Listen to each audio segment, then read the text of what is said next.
പാർട്ടിക്ക് വേണ്ടി അല്ലെങ്കിൽ സംഘടനയ്ക്ക് വേണ്ടി കൊല ചെയ്യാനായിട്ട് ചില ആളുകളുണ്ട്. രക്തസാക്ഷികളുടെ ചോരയിലും ധീരതയിലും പടുത്തുയർത്തിയ ഒരു പാർട്ടിയുടെ യുവരക്തമായി ഞാൻ പ്രാണൻ വെടിഞ്ഞും പാർട്ടി രഹസ്യങ്ങൾ ചോരാതെ നോക്കും. അവർ കൊലപാതകം നടത്തും. അതിൻ്റെ പുറകെ പാർട്ടി ഓഫീസിൽ നിന്ന് കുറച്ച് പ്രതികളുടെ പേര് പോലീസിലേക്ക് കൊടുക്കും. അവരെ മാത്രം പ്രതികളാക്കും. മിക്കവാറും ഈ സംഭവം കണ്ടവരുണ്ടാവില്ല, കണ്ടവർ തന്നെ ധൈര്യപ്പെട്ട് മൊഴി കൊടുക്കുകയില്ല. അങ്ങനെയൊക്കെ പല സൗകര്യങ്ങളും ഇവർക്കുണ്ട്. അപ്പോൾ യഥാർത്ഥത്തിൽ പ്രതികളല്ലാത്ത ആളുകൾ പ്രതിക്കൂട്ടി കയറി നിൽക്കുമ്പോൾ സാക്ഷികളായിട്ട് വരുന്ന ആളുകൾ ഇവരെ ഐഡൻറ്റിഫൈ ചെയ്യില്ല, ഇവരല്ല ഇത് ചെയ്തത് എന്ന് പറയുകയും അങ്ങനെ പ്രതികൾ രക്ഷപ്പെട്ടു പോയി. പോലീസുകാർക്കും ഇതായിരുന്നു സൗകര്യം. ഇതാണ് ഇവിടുത്തെ വ്യവസ്ഥിതി. We are living in a very cruel society. ആ സംവിധാനത്തിന് ഒരു മാറ്റം വരുത്തിയത് സത്യം പറഞ്ഞ TP കേസിൻ്റെ വിചാരണ സമയത്താണ്. യഥാർത്ഥ പ്രതികളെ തന്നെ അറസ്റ്റ് ചെയ്യണം. അവരെ എത്ര ബുദ്ധിമുട്ടിയിട്ടാണെങ്കിലും കണ്ടെത്തണം. അവരെ മാത്രമേ പ്രതിക്കൂട്ടിൽ കയറ്റാവൂ എന്ന് അന്നത്തെ ആഭ്യന്തരമന്ത്രിയായിരുന്ന ശ്രീ തിരുവഞ്ചൂർ രാധാകൃഷ്ണൻ അന്വേഷണ ഉദ്യോഗസ്ഥർക്ക് കർശനമായ നിർദ്ദേശം നൽകി. അതുകൊണ്ട് യഥാർത്ഥ പ്രതികളെ കണ്ടെത്തേണ്ടതായിട്ട് വന്നു. വളരെ ബുദ്ധിമുട്ടി മുടക്കോഴി മലയിലൊക്കെ പോയിട്ടാണ് പ്രതികളെ അറസ്റ്റ് ചെയ്തുകൊണ്ട്. പോലീസിനെ സ്വാധീനിച്ച് ഉത്തമന്റെയും കൂട്ടരുടെയും പേരിൽ കൊലപാതക കുറ്റം ചുമത്തിയത് ആരാന്നാ ചോദിച്ചത്. അങ്ങനെയാണ് അവർ വിചാരണ നേരിട്ട് അവരെ ശിക്ഷിച്ചു, നമുക്കറിയാം. അപ്പോൾ ഇങ്ങനെ അല്ലാത്തൊരു കാലത്ത് ഈ വാടക പ്രതികൾ ധാരാളമുണ്ട്. ഇപ്പോൾ ഈ ജയകൃഷ്ണ കൊന്ന കേസിൽ പോലെ ഓർമ്മയുണ്ട്, വിചാരണയ്ക്ക് 7 പ്രതികളാണ് ആദ്യം ഉണ്ടായിരുന്നത്. 7 പ്രതികളിൽ ഒരു പ്രതിയെ അയാളുടെ വധശിക്ഷ RSSകാരന് നടപ്പാക്കി. ബാക്കി 6 പേരാണ് വിചാരണ ഘട്ടത്തിൽ ഉണ്ടായിരുന്നത്.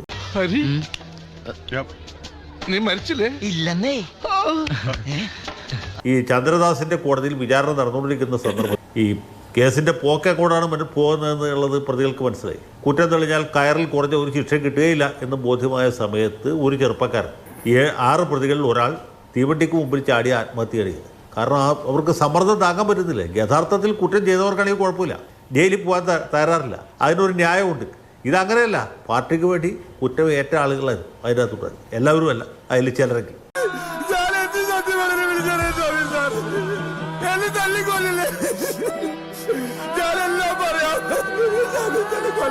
അപ്പം ഇങ്ങനെയൊക്കെയുള്ള ആളുകളുണ്ട്. പലരും പാർട്ടിക്കാരുടെ വാക്ക് വിശ്വസിച്ച് ഇതുപോലുള്ള കാര്യങ്ങൾക്ക് ചാടി പുറപ്പെടും. യഥാർത്ഥത്തിൽ ഉൾപ്പെട്ടവർ തന്നെ അവിടെ നിന്നില്ല, ഗൂഢാലോചനയ്ക്കോ അല്ലെങ്കിൽ കൊലപാതകങ്ങൾക്ക് സഹായം ചെയ്തവരൊക്കെ ഉണ്ടോ. ഇവരൊക്കെ പ്രതികളായി കഴിയുമ്പോൾ കോടതി കയറി ഇറങ്ങി നടന്ന് അവരുടെ ജീവിതം ഒരു പരുവത്തിലായി പോകും. അവർ ന്യായമായിട്ട് സത്യസന്ധമായ എന്തെങ്കിലും ജോലിക്കോ മറ്റെന്തെങ്കിലും തൊഴിലിലോ പോകാൻ താല്പര്യപ്പെട്ടവരെ. മാത്രമല്ല, ഞാൻ മനസ്സിലാക്കിയത് ശരിയാണെങ്കിൽ ഈ കേസിലെ പ്രതികൾക്ക് വളരെ കാലം ജാമ്യം കിട്ടിയില്ല. സാധാരണ ഇങ്ങനെ പതിവില്ല. വിചാരണ തടവുകാരായിട്ട് ഇവർ വളരെയധികം കാലം ജയിലിൽ കഴിയേണ്ടതായിട്ട് തോന്നും. കാരണം CBI കൃത്യമായിട്ട് അന്വേഷിക്കും, ഇവരെ പൂട്ടുന്ന രീതിയിലുള്ള തെളിവ് കൊടുക്കും. അതുകൊണ്ട് കോടതി മാത്രമല്ല, ഇങ്ങനെയുള്ള പ്രതികളെയൊക്കെ തുറന്നു വിട്ടാൽ അത് പൊതുസമൂഹത്തിന് തന്നെ വലിയൊരു ഭീഷണിയാണ്. 100% ഞാൻ യോജിക്കുന്നു. ഇവർ പരോളിലിറക്കിയിട്ട് അല്ലെങ്കിൽ ജാമ്യത്തിലിറക്കിയിട്ട് എന്തൊക്കെ കൊലപാതകം നടത്തുന്ന ആർക്കറിയാൻ പാടില്ല. അതുകൊണ്ട് ഇവർക്ക് ജാമ്യം കിട്ടിയില്ല. പൊതു മനസാക്ഷിയെ ഞെട്ടിച്ച ഒരു സംഭവമായിരുന്നു. അപ്പോൾ ജാമ്യം കിട്ടാതെ ജയിലിൽ കിടന്നു. അങ്ങനെ ഇവരുടെ ജീവിതം മൊത്തത്തിൽ ബോറടിച്ചു പോയി. അവരോട് ഐക്യദാർഢ്യം പ്രകടിപ്പിക്കേണ്ട പാർട്ടിയെ സംബന്ധിച്ചിടത്തോളം വലിയ ആവശ്യമാണ്. കാരണം വെച്ചാൽ നിങ്ങളെ ശിക്ഷിച്ചു, നിങ്ങൾ പാർട്ടിക്ക് വേണ്ടി കൊലപാതകം ചെയ്തു, നിങ്ങളെ കോടതി ശിക്ഷിച്ചു, എന്നാലും നിങ്ങളുടെ കുടുംബത്തെ ചെലവ് നടത്തുന്നത് ഞങ്ങളാണ്, നിങ്ങൾക്ക് വേണ്ടി ഇനിയും കേസ് നടത്തേണ്ടത് ഞങ്ങളാണ്. പാർട്ടിക്ക് രാഷ്ട്രീയ പിന്തുണ പിൻവലിക്കാനോ പാർട്ടിയുടെ താല്പര്യത്തിന് എതിരായ രീതിയിൽ കോടതിക്കകത്ത് വികാരപ്രകടനം നടത്തിയ ആളാണ്. തനിക്കിനി മേലിൽ പാർട്ടിയുടെ പിന്തുണയില്ല, പാർട്ടി തനിക്ക് വേണ്ടി വക്കീലിനെ വയ്ക്കുകയില്ല, അല്ലെങ്കിൽ ആ വക്കീലിനെ വെച്ചാൽ അയാളുടെ ഫീസ് പാർട്ടി കൊടുക്കുകയില്ല എന്ന് പറഞ്ഞാൽ സംഗതി ബുദ്ധിമുട്ടാവും. അപ്പോൾ ഇവരിൽ പാർട്ടിക്ക് ഒരു വിശ്വാസം ഉണ്ടാവും, പാർട്ടിയിൽ ഇവർക്കൊരു വിശ്വാസം ഉണ്ടാവും. അതിന് വേണ്ടിയിട്ടാണ് ഈ പ്രതികളുടെയൊക്കെ വീട്ടിൽ മുതിർന്ന നേതാക്കൾ സന്ദർശിക്കുക. ഒന്നും പേടിക്കേണ്ട, പാർട്ടി നിങ്ങളുടെ കൂടെ ഉണ്ട്. ഈ പാർട്ടി ഉത്തമൻ തുടങ്ങി 11 പേരെയാ പ്രതികളാക്കിയിരിക്കുന്നത്. അതൊന്നും കുഴപ്പമില്ല, നമ്മളെ പ്രതികളാക്കാൻ തന്നെ ഭാഗ്യം. പാവങ്ങളുടെ പാർട്ടിയാണ്, രക്തസാക്ഷികളുടെ പാർട്ടിയാണ്, ഇതുപോലുള്ള കൊലപാതകം നടത്തുന്ന പ്രതികളുടെ പാർട്ടിയാണ് എന്നൊരു ഉറപ്പ് നൽകാനുള്ള ശ്രമമാണ് നടത്തുന്നത്. അതിന് വേണ്ടിയിട്ടാണ് ഈ നേതാക്കന്മാരൊക്കെ വീട്ടിൽ പോയത്. കാരണം ആ വിധിയിൽ തന്നെ പറഞ്ഞിട്ടുണ്ട്, നേതാക്കന്മാർക്ക് പ്രത്യേകിച്ച് യാതൊരു ഛേദവും ഉണ്ടാകുന്നില്ല. അവർ നേതാക്കന്മാരായിട്ട് തുടരുന്നു. അവർ എയർ കണ്ടീഷൻ ചെയ്ത കാറിൽ നടന്നിട്ട് വിപ്ലവത്തെക്കുറിച്ച് പ്രസംഗിക്കുന്നു. ഉത്തമനും കൂട്ടി എത്ര കാലം ഒളിവിൽ പോയാലും നമുക്കൊരു പ്രശ്നമില്ല. അവരെ കൊണ്ട് ഇപ്പോൾ വലിയ ആവശ്യമൊന്നുമില്ലല്ലോ. അത് ശരിയാ, അടുത്തൊന്നും ഒരു തെരഞ്ഞെടുപ്പൊന്നും വരാനില്ലല്ലോ. അവർക്ക് ആര് ഭക്ഷണം കൊടുക്കും, എങ്ങനെ ജീവിക്കും? എങ്ങനെയെങ്കിലും ജീവിക്കും. ഈ പാവപ്പെട്ട ചെറുപ്പക്കാർ, ഞാൻ പറഞ്ഞത് കൊല്ലപ്പെട്ടവരെ കുറിച്ച് മാത്രമല്ല, കൊല ചെയ്തവരെ കുറിച്ചാണ്. കൊല ചെയ്തവർ അവരെന്തിനോട് കൊല ചെയ്തേ? അവർക്ക് ഈ കൃപേഷോടോ ശരത്ലാലിനോട് വല്ല വിരോധമുണ്ടോ? ഇല്ല. പാർട്ടിയിലെ ഒരു നേതാവ് അല്ലെങ്കിൽ വേറെ നേതാവ് പറയണം അവരെ പോയി കൊല്ലുക എന്ന് പറഞ്ഞു, പോയി കൊന്നു, അത്രേ ഉള്ളൂ. ഞാൻ നമ്മുടെ പാർട്ടിയുടെ ഇമേജ് വർദ്ധിപ്പിക്കാൻ വേണ്ടി ആലോചിക്കുമ്പോൾ പരിപ്പുവടയും ചായയും വരും. ഈ റജി ലൂക്കോസ് എന്താ ഇതിന് ന്യായീകരിക്കാത്ത അദ്ദേഹം കോട്ടയക്കാരനായതുകൊണ്ടാണ്. അവിടെ ഇങ്ങനെ ഒരു പരിപാടിയില്ല. ഇപ്പോൾ എറണാകുളം ജില്ലയിൽ ഞങ്ങളൊക്കെ എത്ര സമാധാനപരമായിട്ട് ജീവിക്കണം. ഇവിടെ മാർക്സിസ്റ്റുകാരും ഉണ്ട്, RSSകാരും ഉണ്ട്, കോൺഗ്രസ്സുകാരും ഉണ്ട്, ലീഗുകാരും ഉണ്ട്. ഓരോരുത്തർക്കും അവരവരുടെ രാഷ്ട്രീയം, അതിനപ്പുറത്ത് താല്പര്യം. CPMകാർ, കോൺഗ്രസ്സുകാർ BJP-കാരോ ലീഗുകാരോ ആരെങ്കിലും കൊല്ലാൻ പോകുന്നുണ്ടോ? കൊല്ലാൻ പോകുന്നില്ല. കാരണം അതിൻ്റെ ആവശ്യമില്ല. അങ്ങനെ രാഷ്ട്രീയ എതിരാളികളെ വെട്ടിക്കൊന്നിട്ടൊന്നും ഈ രാജ്യത്ത് സോഷ്യലിസമോ തൊഴിലാളി വർഗ സർവാധിപത്യമൊന്നും ഉണ്ടാക്കാൻ പറ്റില്ല എന്നുള്ളത് എറണാകുളം ജില്ലക്കാർക്കറിയാം. ഭാരതത്തിന്റെ ആത്മാവ് കാണണമെങ്കിൽ നിങ്ങൾ ഗ്രാമങ്ങളിലേക്ക് പോകൂ എന്ന് നമ്മെ ആഹ്വാനം ചെയ്ത ആ മഹാൻ കണ്ട സ്വപ്നം എന്തായിരുന്നു ആ മഹാൻ കണ്ട സ്വപ്നം എന്നൊന്ന് പറഞ്ഞേ? മദ്യവിമുക്തമായ ഒരു ഇന്ത്യ, സർവ്വ മനുഷ്യരും സഹോദര സ്നേഹത്തോടുകൂടി കഴിയുന്ന ഒരു ഇന്ത്യ. ആരത് കണ്ടേ? ഇവിടെ അങ്ങനത്തെ പരിപാടി നടക്കില്ല. കോട്ടയം ജില്ലയിൽ നടക്കില്ല, ഒരു ജില്ലയിൽ നടക്കില്ല. ഇത് ഈ കുടിപ്പകയായിട്ട് കൊണ്ടുനടക്കുന്ന ചില ആളുകളുണ്ട്. ഈ ജയരാജനൊക്കെ അതിൽപ്പെട്ട ആൾക്കാർ. ഇയാൾ ഈ ബ്രാം സ്റ്റോക്കറുടെ പ്രസിദ്ധമായ ഡ്രാക്കുളയിൽ നിന്ന് ഇറങ്ങി വന്ന ഒരു നീച കഥാപാത്രമായിട്ട് എനിക്ക് തോന്നില്ല. രക്തദാഹിയായ ഒരു നേതാവ്.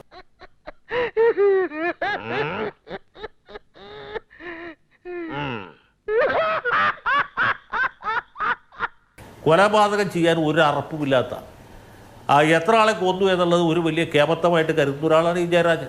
ജയരാജൻ ഇപ്പോൾ ഒറ്റ തിരിഞ്ഞ് നിൽക്കുകയാണ്. പാർട്ടിയുടെ സംസ്ഥാന കമ്മിറ്റി അംഗം മാത്രമായി നിൽക്കുന്നു. അദ്ദേഹത്തെക്കാളൊക്കെ വളരെ ജൂനിയറായിട്ടുള്ള ആളുകൾ, ഇദ്ദേഹത്തോളം തന്നെ ത്യാഗം ചെയ്യാത്തവർ, ഇത്ര തന്നെ പാരമ്പര്യമില്ലാത്തവർ പല ആളുകളും പല സ്ഥാനങ്ങളിൽ ഇരിക്കുന്നു. അവർ മന്ത്രിമാരായിട്ട് പോകുന്നു, ചിലർ പാർട്ടിയുടെ സമുന്നത നേതാക്കന്മാരായിട്ടിരിക്കുന്നു, അല്ലെങ്കിൽ പാർട്ടി സെക്രട്ടറി ആയിട്ടിരിക്കുന്നു. അതിനൊക്കെ അദ്ദേഹത്തിന് വലിയ ഈർഷ്യമുണ്ട്, അതിനൊക്കെ അദ്ദേഹത്തിന് വലിയ എതിർപ്പുണ്ട്.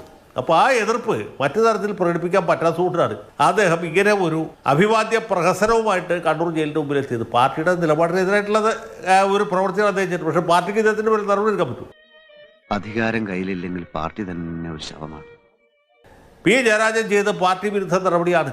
ഈ കൊല ചെയ്യപ്പെട്ട ആളുകൾക്ക് പാർട്ടിയോടൊരു ബന്ധമില്ല. പാർട്ടി ബന്ധമില്ലാത്ത ആളുകളെ പാർട്ടിക്കാരായിട്ട് തെറ്റിദ്ധരിപ്പിക്കത്തക്ക രീതിയിൽ ജയരാജൻ ഇടപെട്ടു എന്ന് MV ഗോവിന്ദനാകട്ടെ പിണറായി വിജയനാകട്ടെ പാർട്ടിയുമായി ബന്ധപ്പെട്ട ഒരാൾക്കാകട്ടെ ഒരു നിലപാടെടുക്കാൻ പറ്റിയില്ല. കാരണം ഇവരെല്ലാവരും പാർട്ടിക്കാരാണ്. ശരിക്ക് സത്യസന്ധമായ നിലപാട് ജയരാജനാണ് എടുത്തത്. പക്ഷേ ജയരാജൻ എടുത്തതിൻ്റെ പുറകിൽ രഹസ്യം, അതിൻ്റെ ചേതോവികാരം ഇതാണ്. ജയരാജനാണ് പാർട്ടിക്കാരൻ്റെ ഒരു രക്ഷകൻ. പോലീസോ വേണമെങ്കിൽ പട്ടാളം തന്നെ വരട്ടടാ.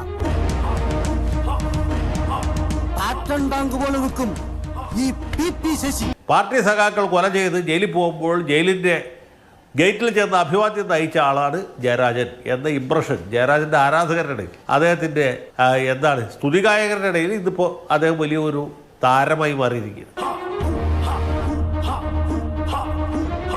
അത് മറ്റ് നേതാക്കന്മാരെ ഒന്ന് കൊച്ചാക്കാനും അവരാരുമല്ല കമ്മ്യൂണിസ്റ്റ് പാർട്ടിയുടെ പാർട്ടി പ്രവർത്തകരുടെ ഇതുപോലുള്ള വാടക കൊലയാളികളുടെ മറ്റ് കുറ്റകൃത്യങ്ങളിൽ ഏർപ്പെടുന്നവരുടെ ഏകരക്ഷകൻ സഖാവ് പി ജയരാജനാണ്. ഇത് വരുത്തി തീർക്കാനൊരു ശ്രമമാണ്. അല്ല, പി ജയരാജൻ നിഷ്കളങ്കമായിട്ട് ചെയ്ത കാര്യമൊന്നുമില്ല. പി ജയരാജനും അത്ര നിഷ്കളങ്കമൊന്നുമല്ല.